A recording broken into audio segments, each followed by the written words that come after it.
ክርስቲን ከአንድ እንግዳ ሰው አጠገብ በአልጋ ላይ ትነቃለች። ግራ ተጋብታም ወደ መታጠቢያ ቤት ስትገባ ግድግዳዎቹ በፎቶዎች ተሞልተዋል።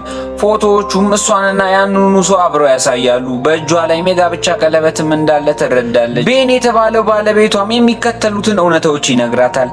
ከ14 ዓመት በፊት ትዳር እንደመሰረቱና አሁን እድሜዋ 40 እንደሆነ፣ ከ14 ዓመት በፊት በደረሰባት የመኪና አደጋ ምክንያት አእምሮ አዳዲስ መረጃዎችን ማቆየት እንደማይችል፣ በቀን ውስጥ የምታውቋቸውን ነገሮች ሁሉ ልክ ስትተኛ ትረሳቸዋለች።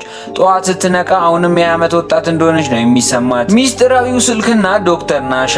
ቤን ለስራ እንደወጣ ዶክተር ናሻ የተባለ ሰው ይደውልላታል። እርሱም ቤን ሳይሆን ከእሷ ጋር በትውስታ ላይ እንደሚሰራ ይነግራታል። በሚስጥር የተቀመጠ የጫማ ሳጥን ውስጥ የቪዲዮ ካሜራ እንዳለ ይጠቁማታል። ክርስቲን ካሜራውን ስከፍተው መቼና እንዴት እንደተቀረጹ የማታውቃቸው ቪዲዮዎች ስለሆኑ ትገረማለች። በቪዲዮ ላይ የተገኘው መረጃ ግን ቤን ከነገራት ጋር ፍጹም የተለየ ነው። አደጋው ቤን እንዳለው የመኪና አደጋ ሳይሆን ከ10 ዓመት በፊት በአንድ ጨካኝ ሰው በደረሰባት ከፍተኛ ድብደባ የመጣ ጉዳት ነው። ዶክተሩ ይህንን ካሜራ ለቤን እንዳታሳይ ያስጠነቅቃታል። ምክንያቱም ሀሳቧን በነፃነት እንድትገልጽና እውነታውን እንድትመረምር ስለሚፈልግ ነበር። ማሳሰቢያ፣ ታሪኩ እዚህ ላይ የሚጠነክረው ቤን ለምን እውነቱን ደበቃት? ዶክተር ናሻስ በእውነት ሊረዳት ነው ወይስ ሌላ ዓላማ አለው? የጠዋቱ ድራማ።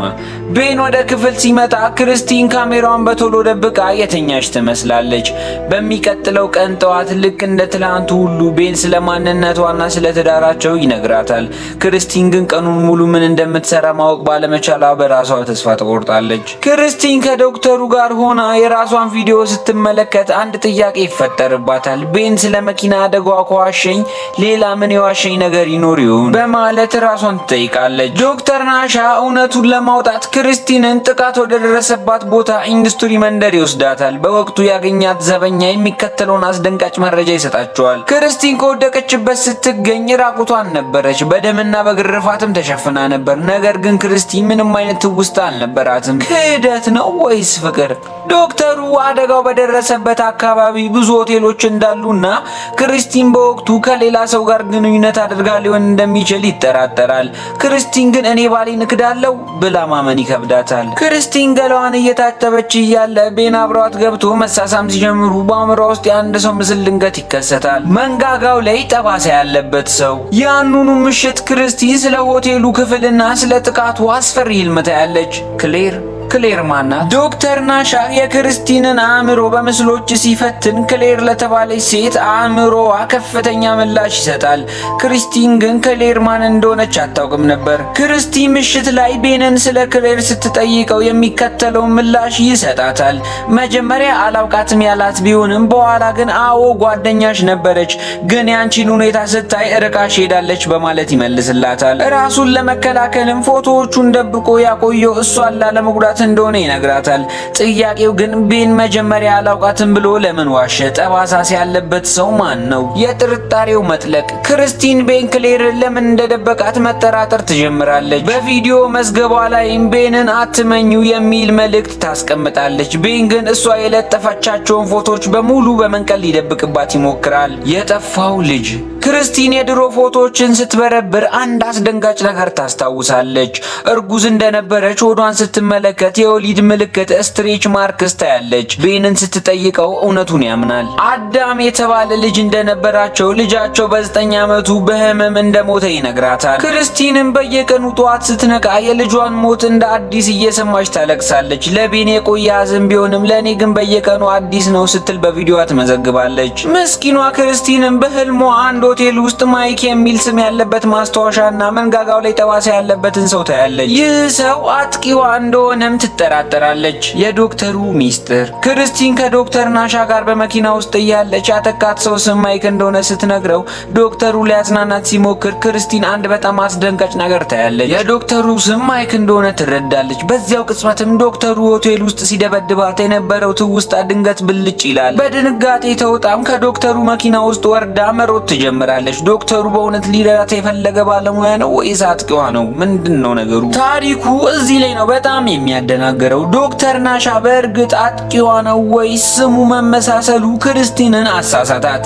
የዶክተሩ ናሻ መከላከያ ዶክተር ናሻ ሊወጋት የሞከረው ሊጎዳት ሳይሆን ሊያረጋጋት እንደነበረ ይነግራታል። ፈጠራ ኮንፋቢዩሌሽን በሚባል የአእምሮ ሁኔታ ውስጥ ሆና ፍርሃቷን በእርሱ ላይ እንደጫነች ያስረዳታል። ሙያዊ ስነ ምግባር ዶክተሩ በእሷ ላይ ስሜት እያሳደረ መሆኑን አምኖ ከዚህ በላይ እሷን ማከም ያለ አግባብ አንቲካል እንደሆነ ስለተሰማው ወደ ሌላ ባልደረባው እንደሚመራት ይነግራታል። ዶክተር ናሻ ስለ ቤን የደረሰበት መረጃ ቤን ከ4 ዓመት በፊት ክርስቲንን በይፋ ፈቷት እንደነበረና የቅርብ ጓደኛዋ ክሌርም እሷ አደጋ ከደረሰባት ቀን ጀምሮ ልታገኛት ፍላጎት እንደነበራት ይነግራታል። ክርስቲን ቤንን ስትጠይቀው ቤን መጀመሪያ ቢቆጣም በኋላ ግን ልጃቸው ሲሞት ተለያይተው እንደነበረና አሁን ግን ተመልሶ መጥቶ ከጎና እንደቆመ ይነግራታል። ክርስቲን የቀድሞ ጓደኛዋ ክሌርን አግኝታት በአካል ተገናኝታ ብዙ እውነቶችን ትሰማለች። ክሌርም ክርስቲን በጣም ጎበዝ እናት እንደነበረች ትመሰክራለች። በወቅቱ ክርስቲን ከሌላ ሰው ጋር ግንኙነት እንደነበራት ለክሌር ነግራት ቢሆንም ነገር ግን የሰውየው ማንነት እንዳልነገረቻት ታስታውሳታለች። የክሌር ጥፋት ክርስቲን በሆስፒታል በነበረችበት ወቅት ክሌር ቤንን ለመርዳት ስትሞክር ከቤን ጋር ግንኙነት እንደነበራቸው እና በዚህ ምክንያት ራሷን አርቃ እንደነበረ ትናገራለች። ክሌር ከመለያየታቸው በፊት አንድ ወሳኝ ነገር ትሰጣታለች። ቤን ለክርስቲ አስቀምጦት የነበረ ማስታወሻ። ጥያቄው ማስታወሻው ላይ ምን ተጽፎ ይሆን? ቤን በእውነት የሚወዳት ባሏ ነው ወይስ ሌላ ሰው? ማስታወሻውና ውሸቱ።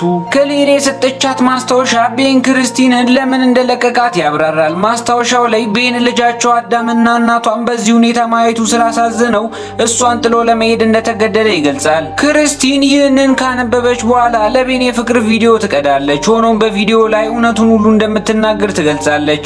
ቤን ቪዲዮውን ሲያይና ክርስቲን ዶክተር ናሻን እንደምታገኝ ሲሰማ ይናደዳል። በእሷ ላይም ጥቃት ይፈጽማል። በዚህ ጊዜ ክርስቲን ለክሌር ትደውላለች። ክሌርም እውነተኛው ቤን እሷን ለ4 ዓመታት እንዳላያትና በአሁኑ ሰዓት ብቻውን እንደሚኖር ትነግራታለች። ክሌርም ለክርስቲን አሁን አብረሹ የምትኖሪ ሰው ቤን አይደለም በማለት አብራርታ ትገልጽላታለች። ክርስቲን አሁን የምትኖረው ከእውነተኛው ባሏ ቤን ጋር ሳይሆን ማይክ ከተባለው አጥቂዋ ጋር ነበር። በቤቱ ግድግዳ ላይ ያሉት ፎቶዎች በሙሉ እሷን ለማታለል የተሰሩ ፎቶሾፕ ኤዲት የተደረጉ ናቸው።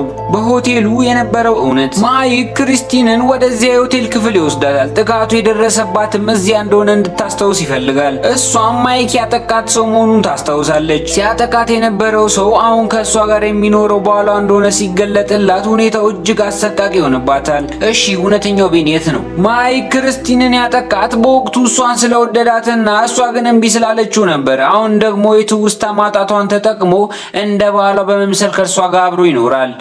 በመጨረሻም ክርስቲን ከዚህ ወጥመድ ታመልጣለች። ሆስፒታል ውስጥም አንድ ሰው መጥቶ እኔ ነኝ ቤን ባለቤትሽ ይላታል። ክርስቲን መጀመሪያ ትጠራጠራለች። ነገር ግን ሰውየው እውነተኛው ቤን እንደሆነ አዳም የተባለ ልጃቸው እንዳለ ስትሰማ ትውስታዋ ቀስ በቀስ ይመለሳል። በመጨረሻም ከቤንና ከልጇ ጋር እንደገና መገናኘት ትጀምራለች። የማይክ እውነተኛ ማንነት ሲጋለጥ በሆቴሉ ክፍል ውስጥ ማይክ ባለቤቷ መስሎ የነበረው ሰውነቱን ይናዘዛል። ክርስቲንን ከነርሲንግ ቤቱ ያወጣት በሐሰተኛ ሰነዶች እንደሆነና የእሷን ትውስታ ለመቆጣጠር ይሞክር እንደነበረ ቃሉን ይሰጣል። ክርስቲን ያን ቀን ትውስታዋ ሲመለስ ማይክ በወቅቱ በጭካኔ እንደደበደባትና እንደሚያስፈራራት ታስታውሳለች። ማይክም በድጋሚ ሊጠይቃት ሲሞክር ክርስቲን በከፍተኛ ሁኔታ ትታገላለች። በስተመጨረሻም በቁጥጥር ስር ለማዋል ችላ ከአካባቢው ታመልጣለች። የእሳት አደጋ ማስጠንቀቂያውን ፋየር አላርም በመጫን ፖሊስና አምቡላንስ እንዲደርሱ ታደርጋለች።